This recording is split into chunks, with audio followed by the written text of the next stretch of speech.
Welcome to Cooking with Arpie, and I'm Arpie, your host, and I'm going to be making Rakott poszta today, which is basically Savoy cabbage casserole. Something my mom used to make. I never liked it, but as I got older and my taste changed, I really became a big fan of it.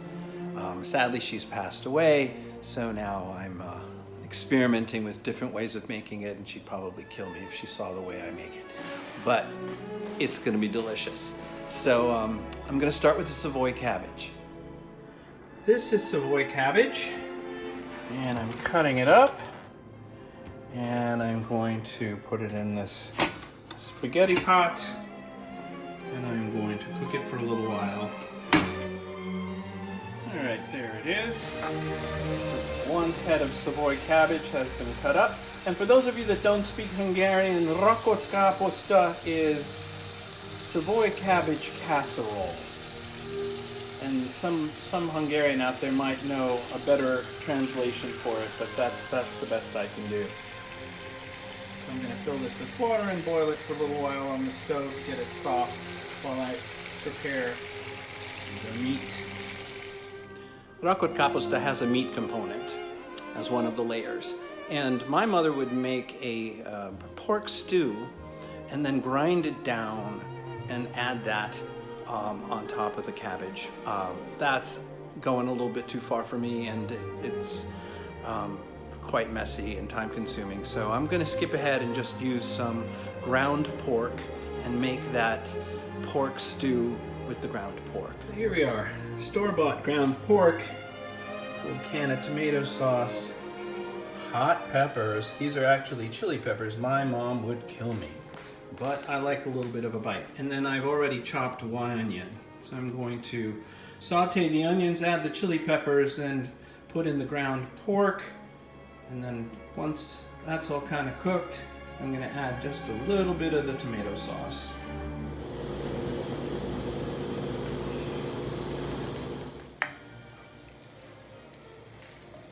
Now, I don't just use olive oil or butter as shortening. I use bacon drippings or chicken drippings or whatever I collect over the course of a week, which is already nicely seasoned and full of flavor. So this is what I'm going to put the onions into.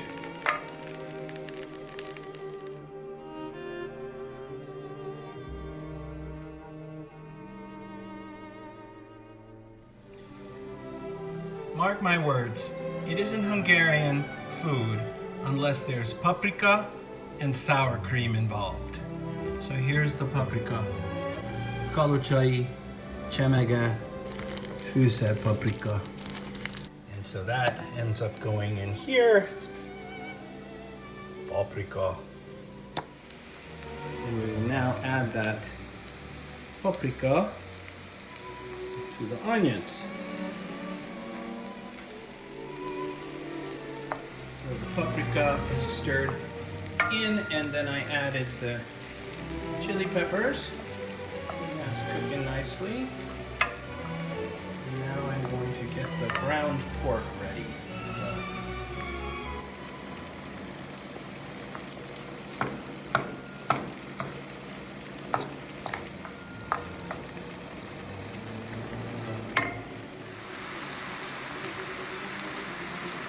There we are.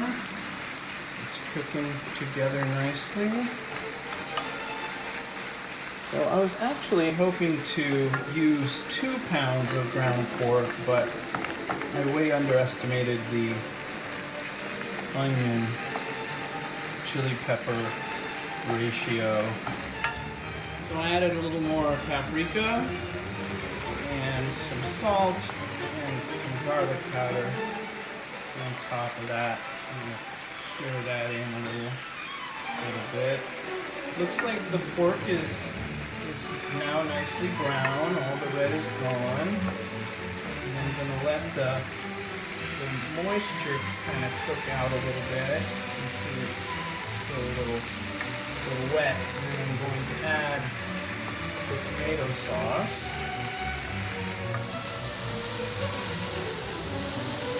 gonna add about half the can. That's about half the can.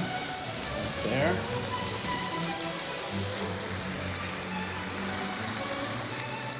I'm gonna stir that in. I'm just gonna let it simmer for a while, like a good half hour. I'm gonna lower the heat and let it simmer.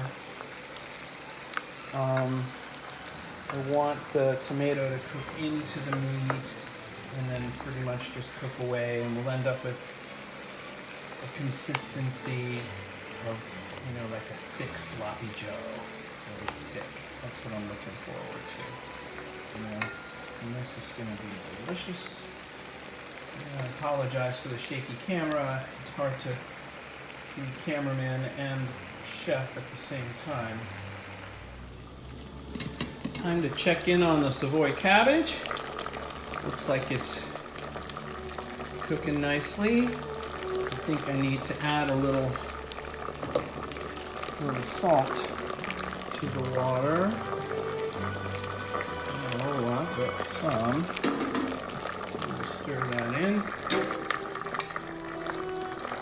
Probably should have added that earlier.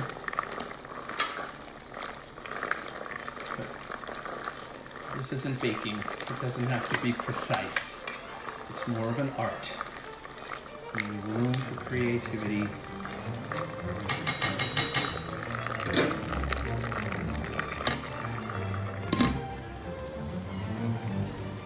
Yeah. That is simmering nicely.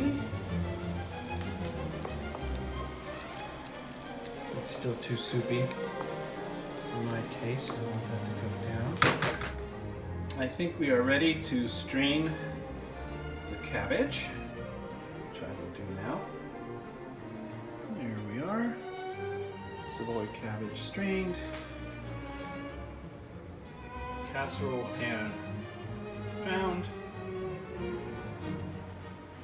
Cabbage needs to go into casserole dish. Well, that was way too much Savoy cabbage for this very small, apparently, casserole dish. So I picked out some of the bigger chunks, and I'm gonna probably saute that in some butter and add some pepper, and that'll be delicious as a side dish. But the next thing I'm gonna do is cut this up a little bit so that it compacts a little bit better, and then we're going to add the meat and the rice. All right, back to the meat and the rice part. The meat looks good. As you see, the tomato sauce is kind of cooked away, and it's nice and thick, like sloppy joe, as I mentioned. Now, my mother used to layer the rice on top. The rice would go on top of the cabbage, and then the meat would go on top of that. But I'm gonna mix the rice in with the meat, and I actually decided to just go and buy some ready-made rice, because why not?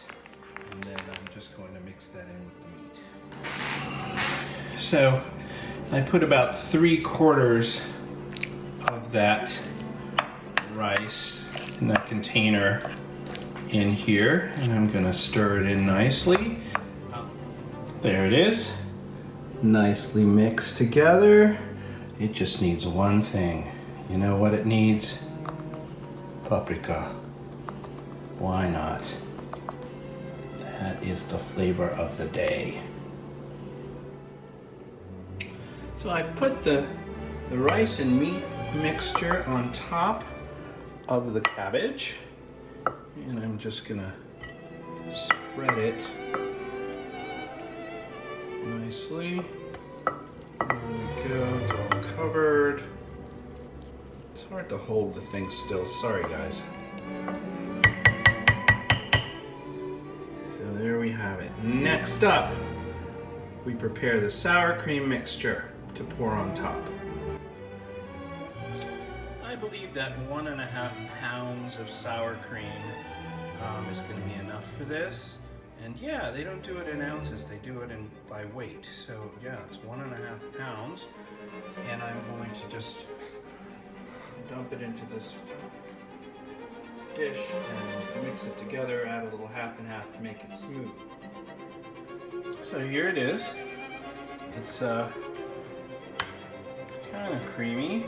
And I added, I don't know, maybe 5-6 ounces of half and half to be able to make it spreadable.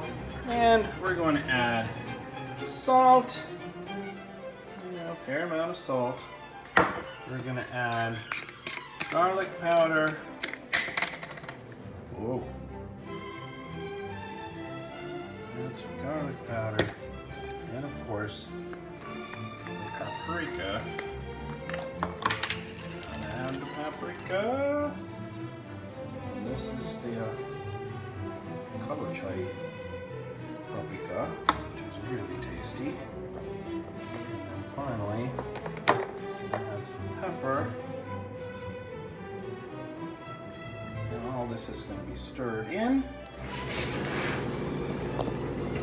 I don't know, guys. It's not pink enough. I know what it needs. More paprika. And may as well add a little more garlic. And a little more pepper.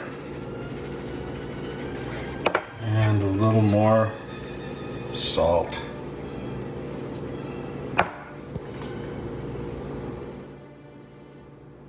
A little better. Still far too white, but I don't dare go any further. So, you know, there are a couple more things I think I'm going to do to spice this up, make it tasty. I'm going to add some kolbas, really good kolbas, smoked kolbas from Hirsch Sausage Market in Hawthorne, New Jersey. And that's Hirsch, H-I-R-S, Sausage Market. Look them up. Hungarian guy and his wife. They've been at it for 30 plus years. It's really good stuff. And I'm gonna add some sharp cheddar on top of that before I add the sour cream mixture. Let's get that going. There you go. I chopped up the sausage. Little quarters, first rings and then quarters. And by sausage, ladies and gentlemen, I'm talking about kolbas. Really good kolbas. And I can't say enough about Hirsch Sausage Market, Joseph Hirsch. Excellent work. Now we've got the kolbas nicely spread across the top of the casserole, and we're gonna toss on some cheese.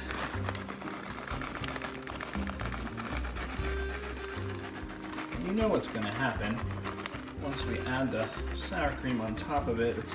Sour cream is going to melt through all this. Right, now we add the sour cream. Now the next step is the breadcrumb topping. I don't have any breadcrumbs, but I do have panko. So I'm going to use the panko. I don't have much of it, but I hope I have enough.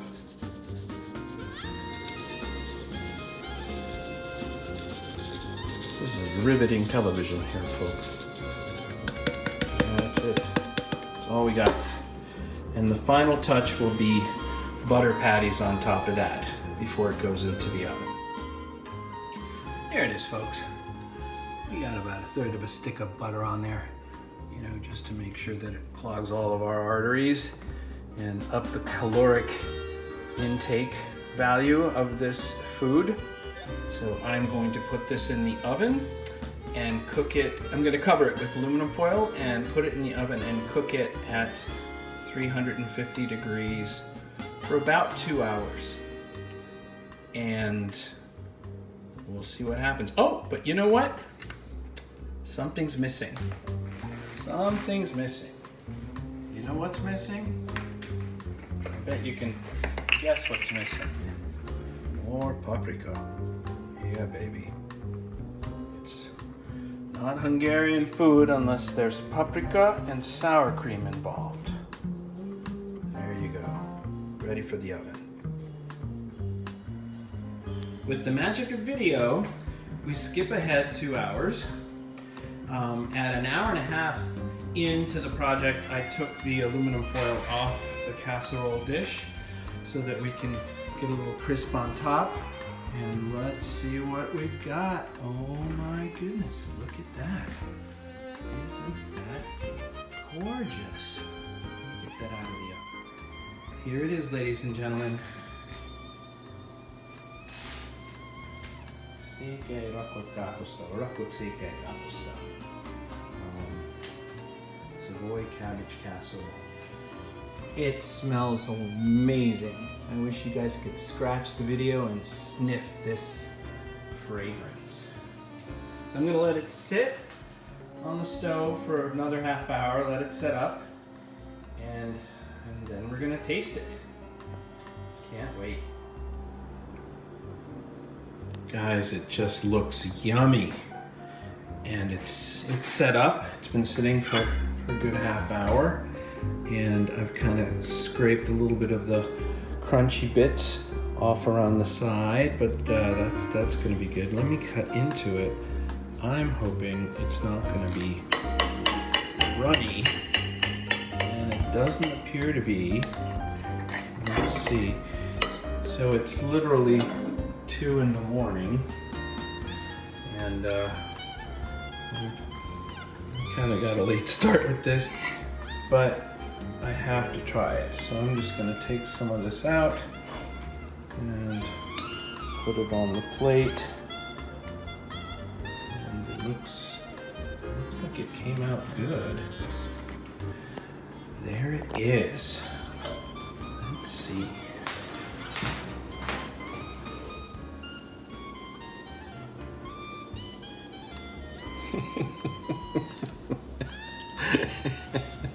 So here goes the moment of truth.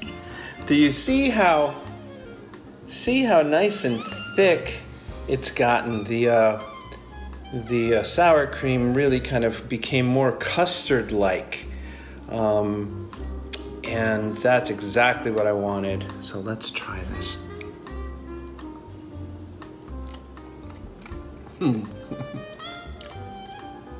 That is amazing. That is amazing. It's luscious. It's creamy.